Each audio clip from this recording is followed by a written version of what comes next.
Winning is not a sometime thing, it's an all-the-time thing. You don't win once in a while, and you don't do things right once in a while. You do them right all the time. Winning is a habit. You gotta play with your heart, with every ounce of fiber in your body. I've never known a man worth his salt who deep down in his heart didn't appreciate the grind, the discipline, and to win, and to win, and to win. It is and always has been an American seal, and that's to be first, regardless of what we do. There's no room for second place. There's only one place, and that's first place. I finished second twice in my time, and I don't ever want to finish second again. But I firmly hold that a man's finest hour, the greatest fulfillment to anything he holds dear, is that moment when he has worked his heart out on a good cause and lays exhausted on the field of battle, victorious.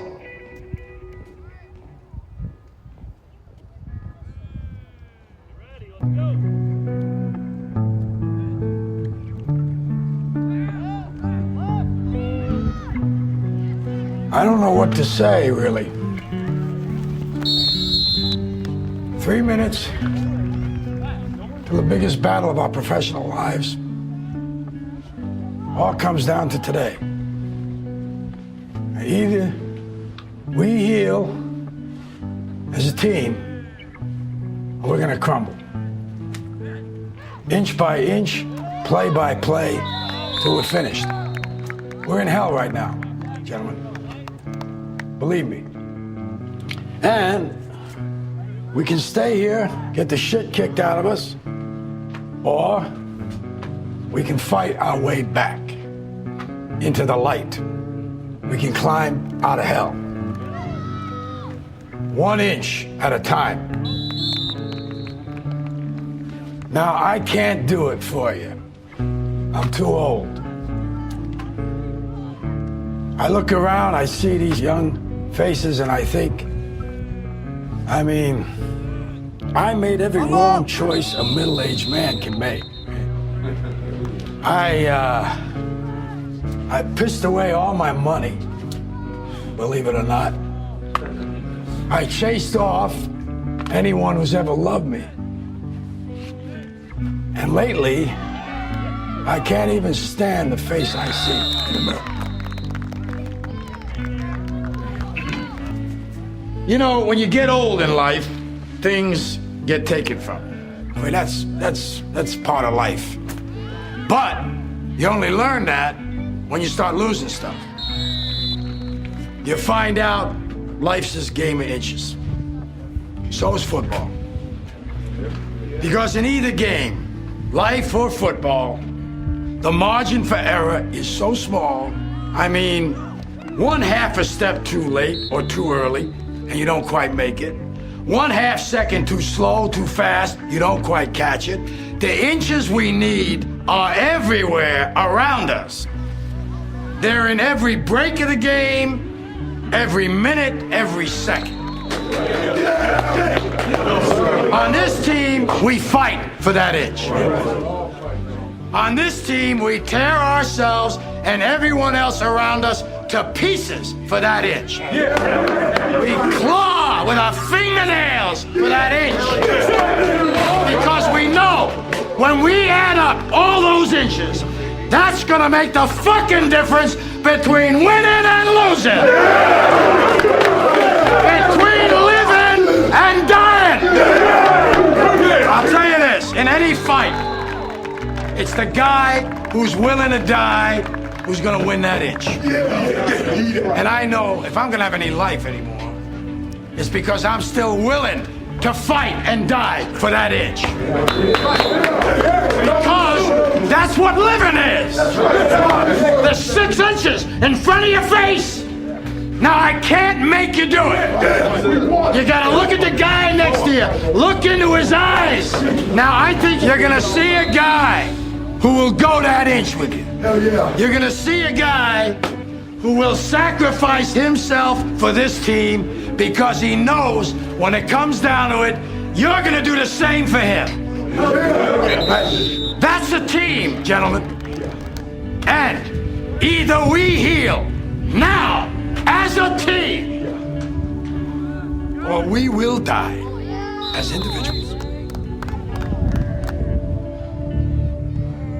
That's football, guys. That's all it is. Now, what are you gonna do?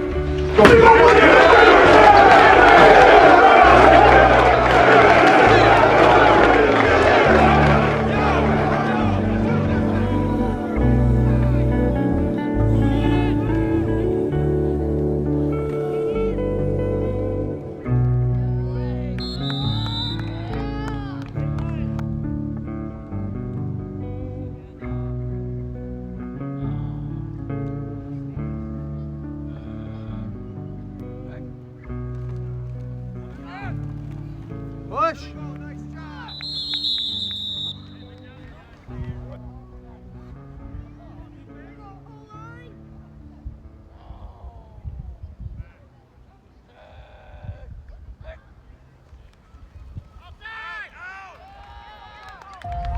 No one's good at everything.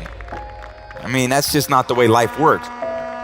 What you know is very limited, and what you don't know is limitless. The man who led us to 6 Super Bowls. Those who stay will be champions. War number 12, the greatest of all time, right here in Tom Brady. If I want to be the best, I got to beat the best. Man, if I want to be good, I gotta wake up in the morning and I gotta do the extra work. And I gotta show up when other guys aren't. And I've gotta learn, I've gotta continue to be open to learning. But I had to take it to a new level that the other guys wouldn't. Nothing was given to me. So I'm gonna go out there and compete as hard as I can. And I'm gonna treat practice like a game. And I'm gonna gain the respect of my teammates every day through my work ethic. I'm gonna work hard in the weight room. I'm gonna work hard in the film room. I'm gonna work hard to be a good student. Whatever they ask me to do, that's what I'm gonna do, to the best of my ability. I never once in my life ever said I wanted to be the best of all time. I'm just a story like everybody else. I wanted to be the best I could be, period. And I said, be proud of the man in the glass. Be proud of that man that wakes up every day and does the best he can do with his priorities. So we're all talented at certain things, but we can really continue to improve our weaknesses if we're humble enough to identify them, and we can build on our strengths. Focus on what you can control. Focus on what you're getting, not what anyone else is getting. Whenever you get an opportunity, you take advantage of it. You treat it like it's the Super Bowl. You treat it like it's game day. Go out there and treat practice like no one else does. And you have an opportunity every day to surround yourself with people to help you grow. You know, I always said we play for the name on the front of our jersey was the Patriots or the Bucks, and I play for the name on the back of the jersey, which was my family and the people that encouraged me. I was so blessed to have this discipline over a really long period of time. It was a lot of tough competition.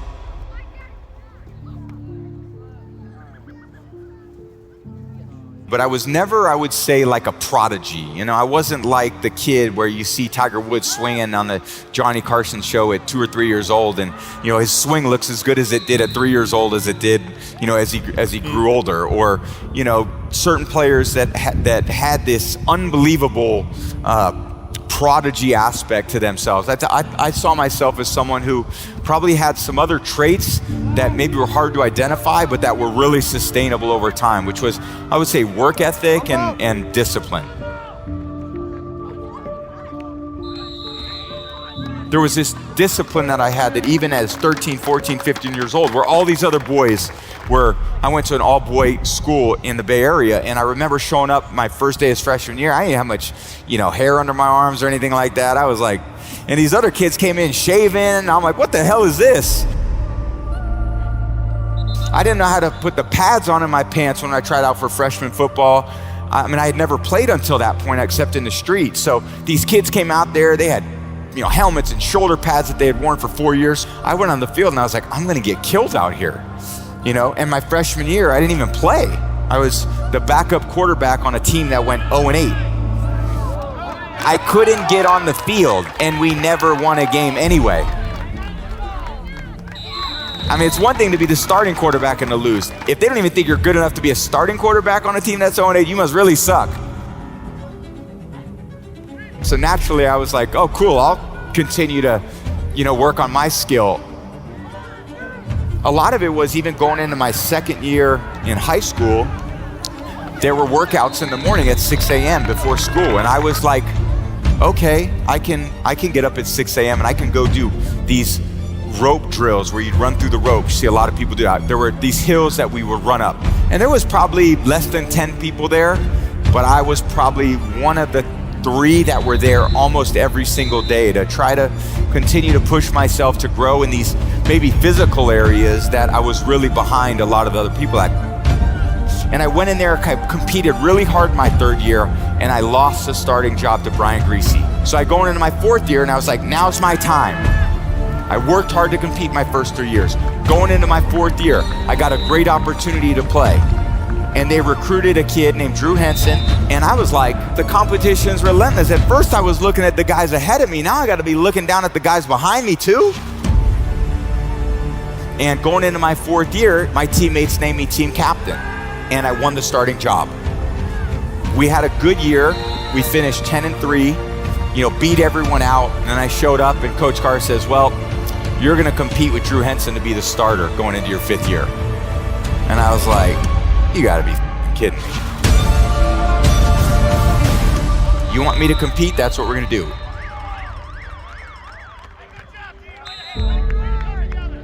I competed really hard again in my 5th year. Took it to a new level. Thought about my conditioning, my strength. Thought about how I was doing making my decisions off the field. I was starting to play really good. And I thought, I'm gonna have a chance. Coach Carr called me in and he said, well, Tom, this is what we're gonna do. You're gonna start.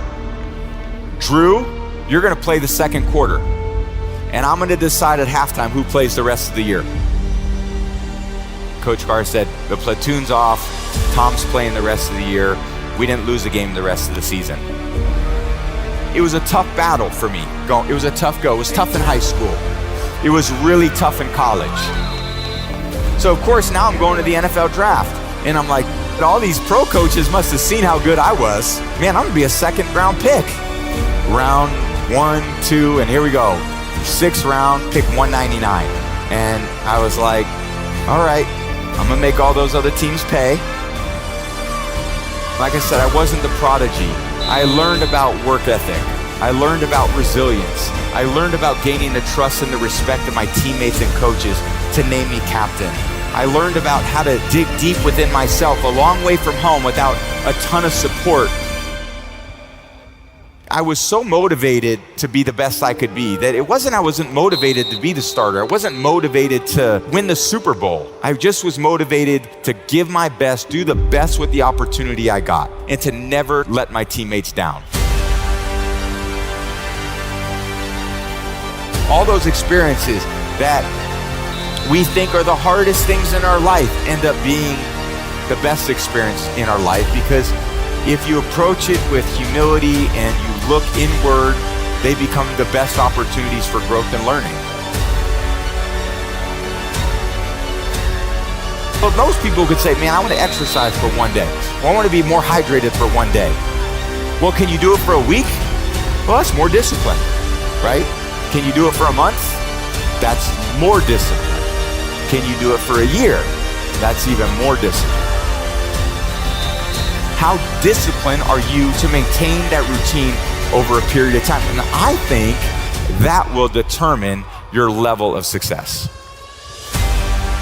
Fame didn't motivate me. I didn't give a about any of it. I always took less money because I wanted a good team around me. I didn't care about going to all these different places and doing those things. I just wanted to be my best. I wanted to go out there, and the team believed in me. I didn't want to let them down. If I want to be the best, I got to beat the best.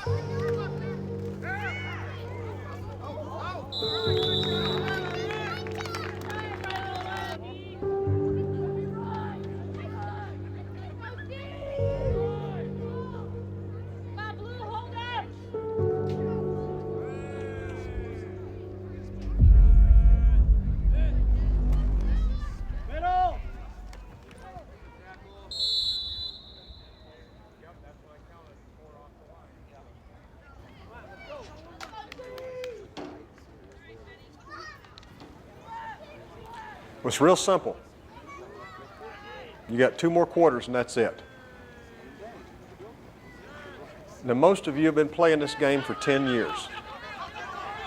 And you got 2 more quarters, and after that, most of you will never play this game again as long as you live. Now, you all have known me for a while, and for a long time now, you've been hearing me talk about being perfect. Well, I want you to understand something. To me, being perfect is not about that scoreboard out there. It's not about winning. It's about you and your relationship to yourself and your family and your friends. Being perfect is about being able to look your friends in the eye and know that you didn't let them down because you told them the truth. And that truth is that you did everything that you could. There wasn't one more thing that you could have done. Can you live in that moment as best you can with clear eyes and love in your heart? With joy in your heart. If you can do that, gentlemen, then you're perfect. I want you to take a moment and I want you to look each other in the eyes.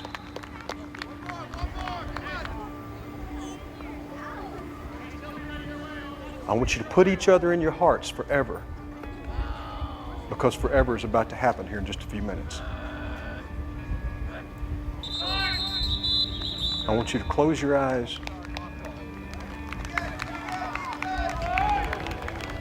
and I want you to think about Boobie Miles, who is your brother. And he would die to be out there on that field with you tonight. And I want you to put that in your hearts. Boys, my heart is full. My heart's full. Ivory. Our Father, who art in heaven, hallowed be thy name. Thy kingdom come, thy will be done, on earth as it is in heaven. Give us this day our daily bread. Forgive us our trespasses, as we forgive those who trespass against us. Lead us not into temptation, but deliver us from evil. For thine is the kingdom, the power, the glory, and forever. Amen.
Vikings!